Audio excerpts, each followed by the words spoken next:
When you hear the word work, how does that make you feel? Anxious?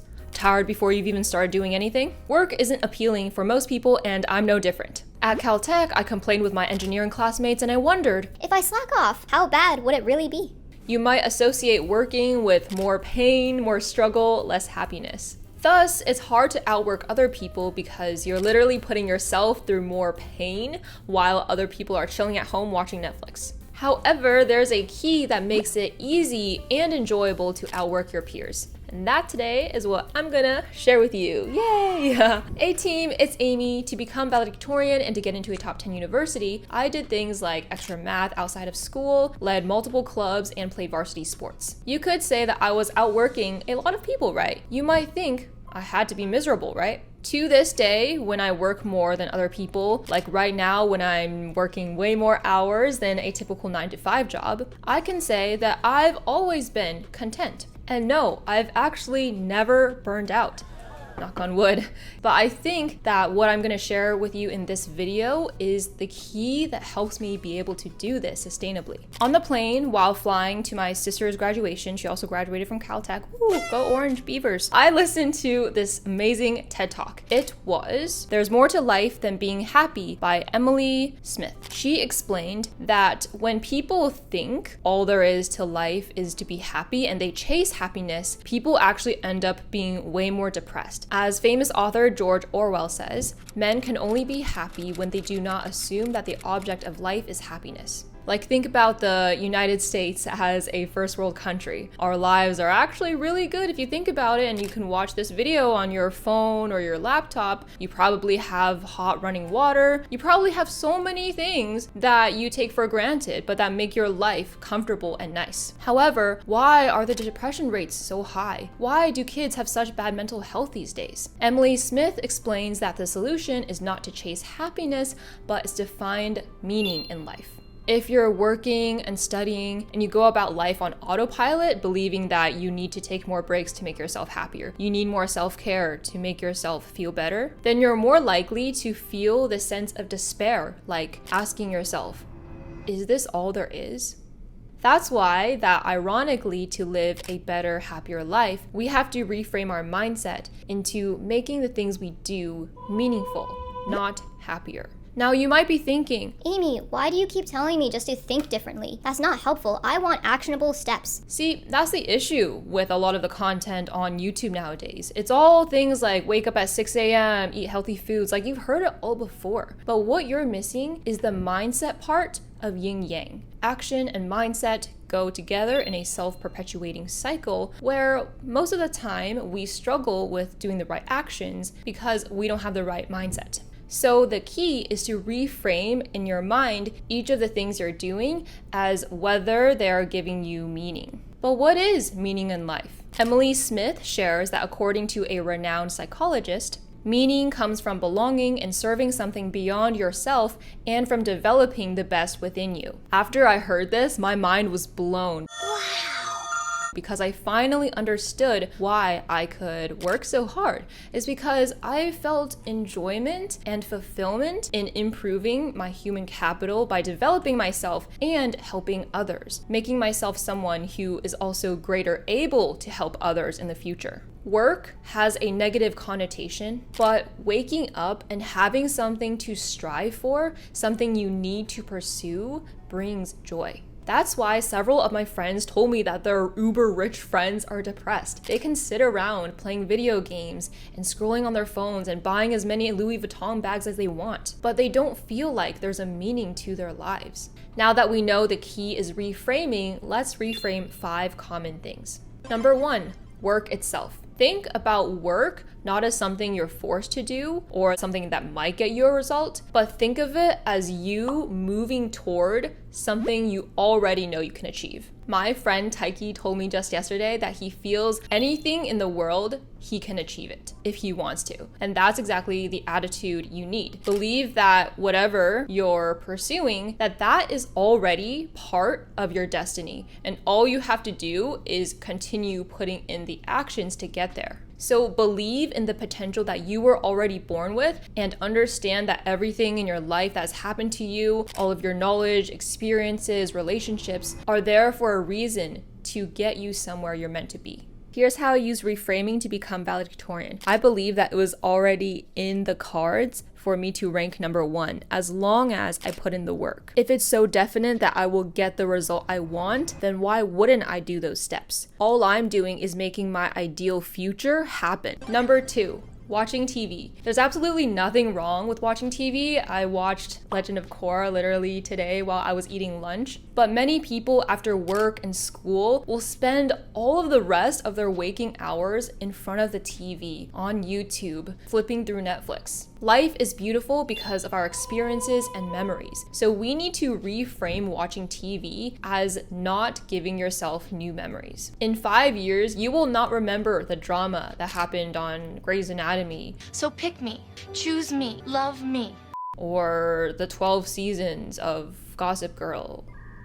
Are there 12 seasons? I don't know. See, I don't watch these shows. Entertainment is something you use to fill space when you're bored. That's why movies are for plane rides. When you're waiting somewhere, you try to entertain yourself. If you have excitement towards life and the experiences you can have, there's no need to be filling that time as if there's nothing else to do with your life. Movies and shows are still great, but I really try to watch them with other people so that it becomes a memory and a bonding experience. Number 3, of course I had to cover this one, scrolling on your phone. Believe it or not, I tried getting into TikTok. During lockdown, during spring of 2020, I downloaded TikTok and I tried to scroll through the For You page. But each time, the moment I hit something I didn't like, I closed the app because I was like, ew. And I eventually stopped trying. I gave up trying to consume short form content completely because why would I want to risk wasting my time on something I don't like? I don't even want the mere possibility of my eyes and brain getting hit with something it didn't want to see in the first place. Yeah, sure, there are tips and hacks, but every time you save those videos, like, do you ever go back and actually use those? In fact, sometimes if I watch a YouTube short, not by scrolling, but by clicking on it through the homepage, I find out facts that I did not need to know. I don't need to know about that. You keep that to yourself. Like, I did not need to know that Ariana Grande's voice has changed again. Like, that's just purely being out of control. And see, I don't like that. So that's what I reframe scrolling as. It's a lack of control, because in life, with all the things that are outside of our control, why would we want to put one more thing outside of our control? If I want a solution for glossy hair or how to get straight A's, I'll go purposefully search it up on YouTube, learn, and close it. I didn't ask to be told I should buy things I don't need and that I never even knew existed. Number 4, video games. I really liked games when I was a kid because I did have time to play them with my sister and I found that fun. But I think a lot of times we get addicted to games online, of getting the extra level, those extra points. I don't play any games now because I'm so addicted to this game of life. I am so excited about the work I can put into my YouTube channel and in my relationships and gaining value from that and leveling up myself in real life. So that's how you reframe games, whether it's on your phone, on your PC, on the PS5, on the Switch. Earn things in real life, whether it's money, new opportunities, skills, and level up in real life. 5, spend quality time with loved ones. Why do I put this on this list? It's because I think when we are told too much to cherish our loved ones or to be productive or anything else, when you hear that hundreds and hundreds of times, you become desensitized to that advice, where it becomes something that you're resistant to doing. Like, you tell yourself you should work hard all the time, but the more you hear it and the more you think, oh, I should do this, the less likely you really want to do that. It is so important to recharge and spend quality time with your loved ones, but I think that, myself included, we don't prioritize that enough. So on the screen, I'm going to pop up this graph to put some things into perspective. Whether it's family or some friends, the time you spend with them decreases dramatically while you actually spend more time with your coworkers. On your deathbed, you're not going to wish that you spent more time at the office. You're going to wish that you spent more quality time with people you love. You're also going to wish that you did more things to make them proud. Thinking that way helps us actually follow through and cherish time with family and friends. Those are the 5 common actions that we want to do or not do and how to reframe them. That way, it's easier and more enjoyable for you to do the actions you know are good for you.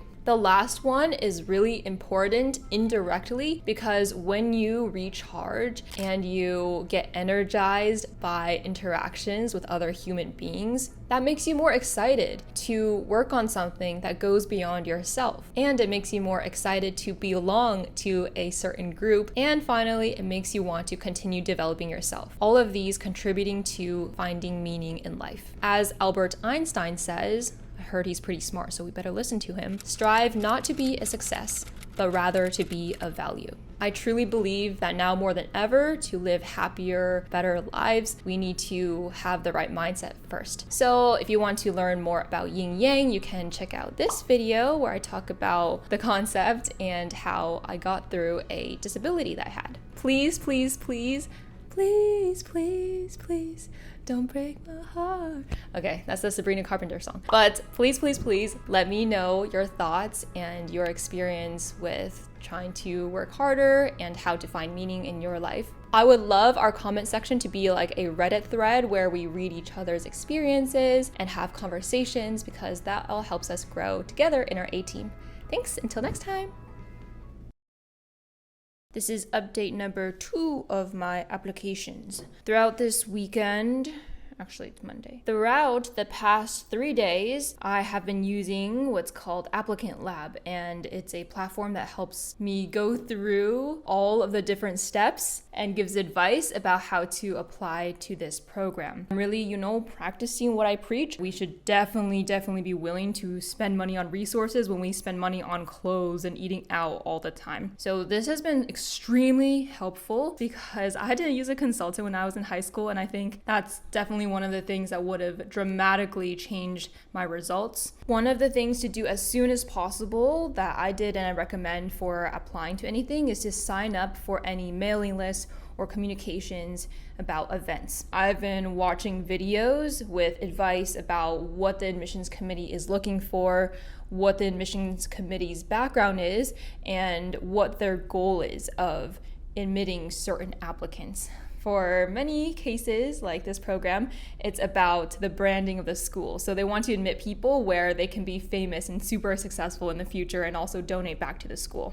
Your fate is in their hands. It's about serving them. It's about understanding their motivations and how that ties to your goals. So it's honestly kind of a struggle right now. I feel like throughout the years, my brain has deteriorated. If that doesn't say something, I don't know what does. Because of all the distractions and little to-do tasks that feel like all high priority, right? So it's like pretty hard. I'm trying to get my mind committed as much as my body is committed and just making sure I'm not going through the emotions. Anyway, maybe it's been a while since I've been challenged in this specific way, even though YouTube and other work has been challenging, but I just kind of feel like, do I really have it in me anymore? But I believe that I can still give my all, and I just need some time to get myself in the zone.